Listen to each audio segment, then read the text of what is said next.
Este feedback agora é também da terceira anamnese. E aqui, deixa-me tirar essa canetinha aqui que eu estava aqui mascarando os nomes, né? Então, pronto. Então, é a terceira anamnese realizada no dia 23 de março, para a terceira discussão, que deveria ter sido no dia 27 de março. Não é isso? Bem, então, essa anamnese ela foi feita na pediatria. É um jovem de 17 anos, é um adolescente, do sexo masculino, pardo solteiro e residente procedente da zona rural. E ele se encontrava na enfermaria de pediatria, como eu estou mostrando aqui. E estava acompanhado pelo pai. Então, acredito que grande parte da anamnese foi relatada pelo próprio pai dele. Então, esse é um paciente que tem a queixa principal de complicação cirúrgica há 3 dias. Bem, essa, essa queixa, né, tem a datação bem definida, né, 3 dias, de forma objetiva, e refere-se provavelmente a uma complicação pós-operatória. Então, a queixa está em linguagem técnica, né? Então, é compatível com a evolução clínica do paciente, que é aceitável nesse contexto, porque é provavelmente o que o pai do paciente referiu em relação à queixa principal. Mas poderia também ter sido perguntado novamente, mas por que que o porquê que o seu filho foi internado? Ou então, com 17 anos, eu acho que o próprio paciente também poderia ter respondido. Então, quais são os sinais e sintomas? Qual é o sinal e sintoma que o trouxe aqui?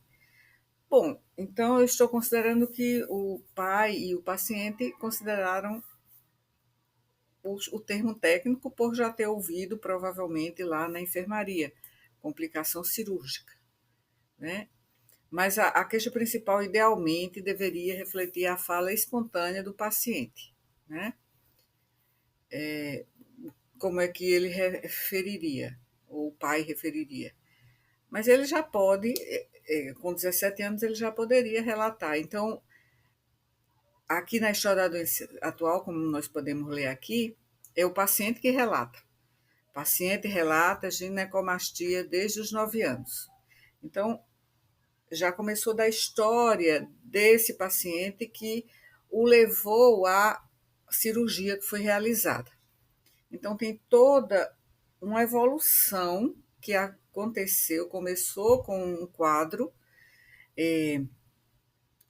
de alteração nas mamas do paciente, do adolescente, foi submetido a uma cirurgia e já é uma complicação da cirurgia, né? Então, ele poderia ter dito também assim: após a cirurgia, minha mama esquerda ficou dolorida, inchada, ou então saiu secreção, né? Então, mas eu estou aqui entendendo que o paciente insistiu que foi uma complicação cirúrgica. Esse paciente, ele é estudante, né? E ele já tem uma formação, né? Já uma instrução formal que já o facilita, né? A expressão dele em relação a esses termos, ao ouvir dos médicos, ele já reproduz e pode ter usado realmente essas palavras. Mas é sempre importante destacar, sempre traduzir isso em termos de sinais e sintomas, repetindo a pergunta, mas o que é que você teve, o que é que você apresentou para ser internado novamente? Então, seria uma alternativa mais adequada. Ele poderia ter dito, eu faço uma suposição, uma complicação na mama esquerda após cirurgia há 3 dias, ou uma complicação na mama esquerda após cirurgia. Então, poderia ter sido colocado dessa forma. Então, aqui, veja que a descrição ela é feita dessa forma, está bem estruturada, as datas estão colocadas de forma precisa. Então, é um quadro de evolução crônica, em que o paciente tem ginecomastia desde a infância, a progressão aqui foi bem caracterizada, ele nega sintomas assim que são importantes, né? Então, aqui, como foi apresentado, antes da cirurgia, ele não teve dor, secreção, sinais inflamatórios, né? Como é informado aqui por ele mesmo. Então, foi também registrado, né, aqui o sofrimento dele psicologicamente, que muitas vezes é algo negligenciado, né? Então aqui foi colocado que ele, quando ele antes da cirurgia, né? Quando provavelmente ele foi interrogado, ele disse que teve um impacto psicológico, né? Com prejuízo da sua autoestima, isso antes da cirurgia. Então, a linha do tempo cirúrgica está bem detalhada, né? Ele teve, aqui é descrito, a cirurgia, a alta, o retorno com complicações, o atendimento em uma unidade de pronto atendimento, é UPA, né? Uma unidade de pronto atendimento, a reabordagem que foi feita no hospital, a evolução atual com a melhora dos sintomas, né? Então, foi descrito de forma cronologicamente ordenada. Agora, quando ele evoluiu com dor, edema, equimose e saída da secreção na mama esquerda, poderia também, digamos assim, ter perguntado se essa secreção ela tinha um volume maior ou menor, né? Qual o volume dessa secreção? Claro que a gente se concentra na queixa principal, mas a queixa principal não foi um sintoma, nenhum sinal, né? A queixa principal foi complicação cirúrgica. Então, veja, é importante que a gente perceba que, como a queixa não é uma queixa em termos de sinais e sintomas, então poderia ter sido mais detalhado, mais caracterizado essas manifestações que apareceram após a cirurgia, né? Então, a dor, qual era o tipo da dor, a intensidade. Então, sobre a secreção e o volume dessa secreção, o odor, né?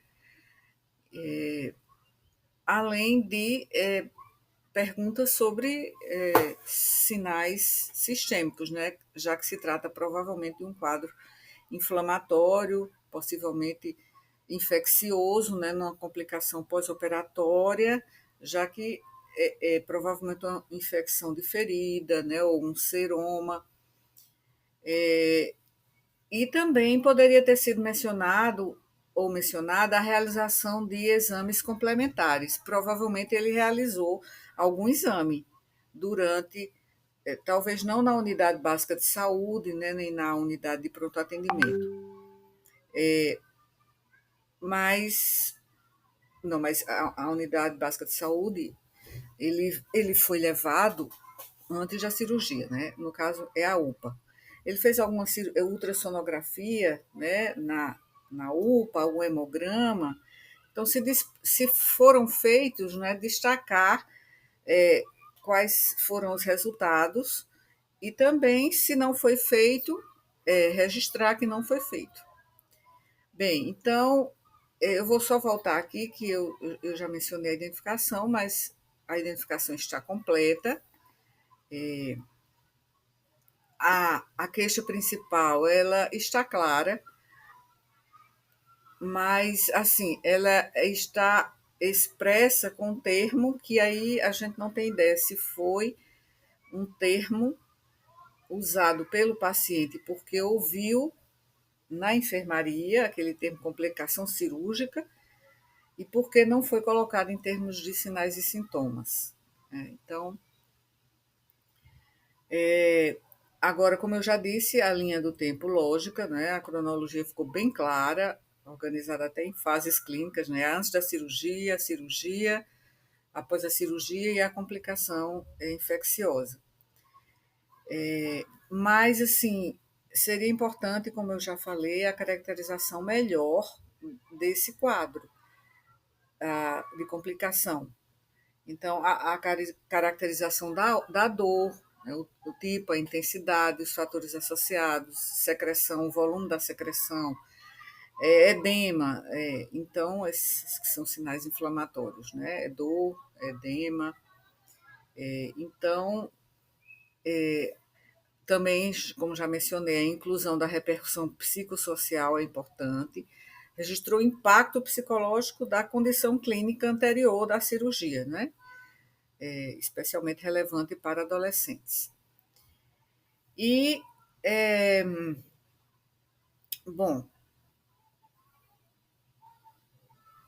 e também no final aqui da anamnese, da história da doença atual, né, se conclui essa história da doença atual com um resumo, né, integrador da situação atual do paciente.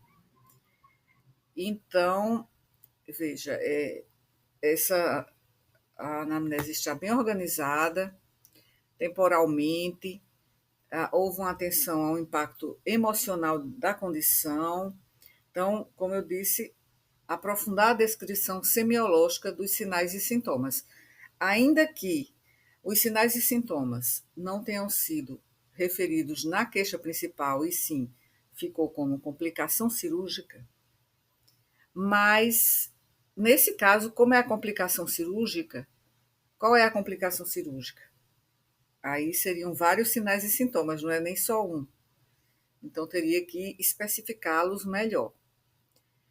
Então, a impressão que nós temos desse paciente, né, que ele teve uma complicação pós-mastectomia, com sinais compatíveis, né, com um hematoma ou um seroma infectado na mama esquerda. E o quadro inicial, né, de ginecomastia com início precoce, progressão puberal, não é assim importante fazer toda essa caracterização, porque a internação dele foi por causa da complicação pós-operatória. Então, para perguntar todos esses comemorativos relacionados à ginecomastia, né, não cabe nesse sentido de que a internação não foi por essa razão, a internação atual. Então, bem, outros dados relevantes aqui no interrogatório sistemático, né, foram aqui calafrios, né, como eu estou mostrando aqui no meu computador está aqui embaixo, né, mas embaixo não está aqui no meio da tela, mas aqui eu vou me referir apontando que está aqui onde estou rolando a tela. Então, ele teve esse quadro e ele referiu calafrios e febre, né, que poderiam ter sido colocados na HDA, mas se está aqui, está complementando a HDA, a história da doença atual. Ele também referiu cicatrizes em membros inferiores, né, em decorrência de lesões por outra causa, e aqui veja que aqui nesse caso eu até já comentei com vocês. Poderia colocar, como eu estou apontando aqui, cabeça e pescoço, olhos, ouvidos, nariz, seio da face, cavidade oral, colocar sem queixas, né? Porque isso tornaria mais curta, mais breve e mais objetiva essa descrição aqui. Ele também se queixa de um quadro de tosse associada a pigarro, né, desde a infância, né, que deve ser uma outra condição, provavelmente. É uma outra condição respiratória crônica que parece ser leve. E tem essa história também de, aqui, como eu já falei, de lesões cutâneas decorrentes de acidentes, né? Evidenciando um estilo de vida ativo, né, que pode envolver riscos. E assim, aqui também a gente vê no tópico psiquismo, né, que refere nervosismo após a complicação cirúrgica, né, também. Então, fazendo uma síntese, na anamnese a gente tem a história de um paciente, um adolescente de 17 anos, que está com o pai, mas quem contou a história foi o próprio paciente, que é como se espera. Ele apresentava ginecomastia desde os 9 anos, com aumento progressivo, e a queixa principal está relacionada a uma complicação cirúrgica. Após essa mastectomia bilateral, e essa complicação cirúrgica foi evidenciada por dor, edema e secreção serossanguinolenta.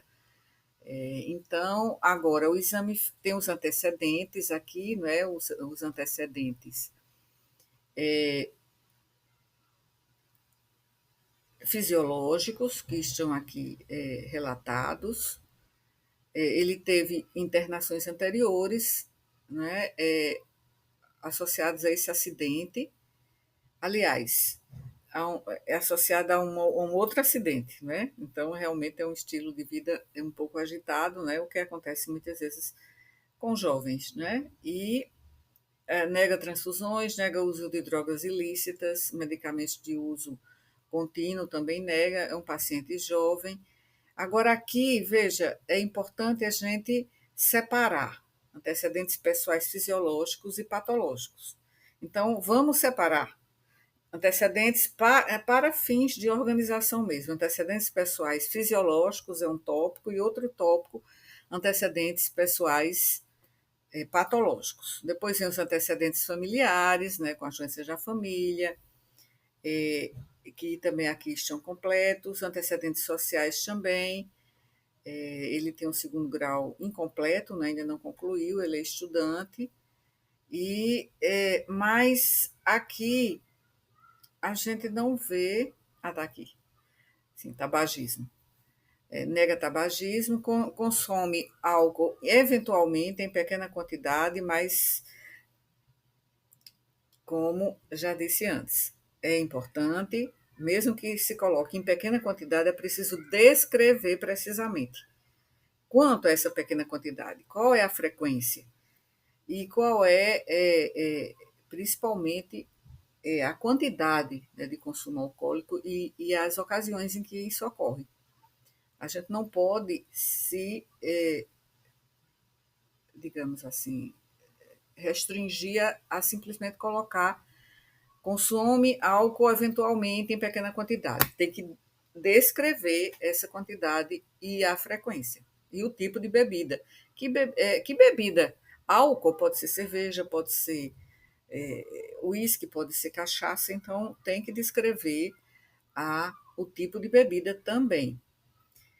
Bem, entretenimento também coloca, viagens, atividade física, a alimentação, a condições de higiene, a alimentação que estão aqui descritas, né? Então, aqui novamente é preciso colocar exame físico. Então, quando vamos começar o exame físico, colocar exame físico.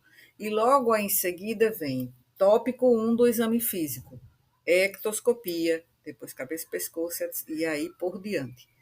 Tá? Então, faltou aqui o nome exame físico.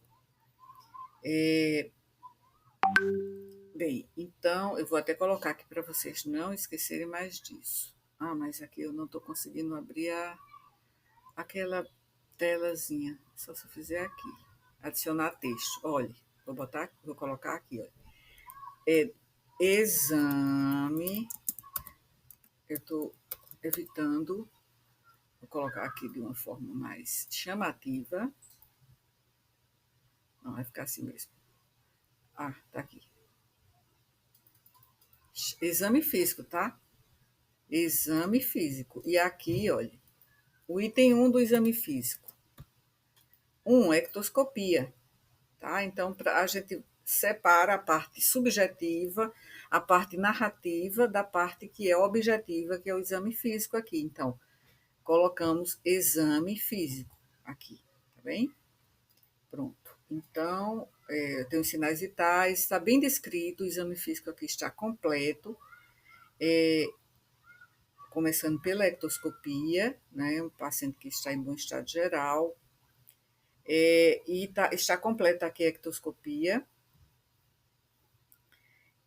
cabeça e pescoço também, está bem completo e bem descrito, de forma organizada, exame do aparelho do sistema respiratório também, está tanto lá na ectoscopia, os sinais vitais dentro da normalidade, como também aqui a ectoscopia, a gente observa que o respiratório e o cardiovascular estão sem anormalidades, né? Então, a inspeção e a palpação, a ausculta, a percussão do sistema respiratório e cardiovascular não apontam alterações significativas.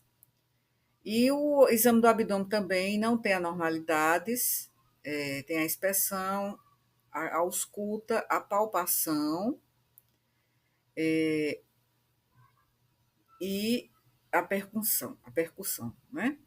Mas a palpação se afirma que a ausência de pontos dolorosos, órgãos palpáveis, hérnias, tumorações e tensão de parede. Bem, o que mais aqui? Aqui, sim, exame físico do abdômen, então não tem ainda urinário, certo? Está aqui, ok. E aí, também aqui, que eu li antes, eu primeiro fiz uma leitura, digamos, uma leitura flutuante, e agora estou fazendo uma leitura mais detalhada, que aqui, como eu disse, os sinais vitais estão dentro da normalidade, mas a gente observa que aqui, exatamente aqui, presença de edema subcutâneo localizado, né? Então,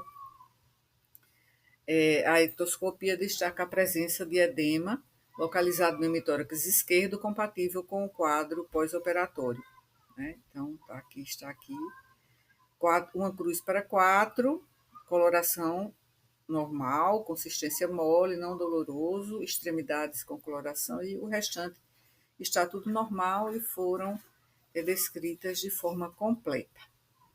Tá? Então, já envio agora esse feedback desta terceira anamnese, agora muito organizada, né, muito bem cronologicamente descrita na história da doença atual, mas preste atenção nesses aspectos que eu mencionei que faltou complementar. Tá? Então, até a próxima.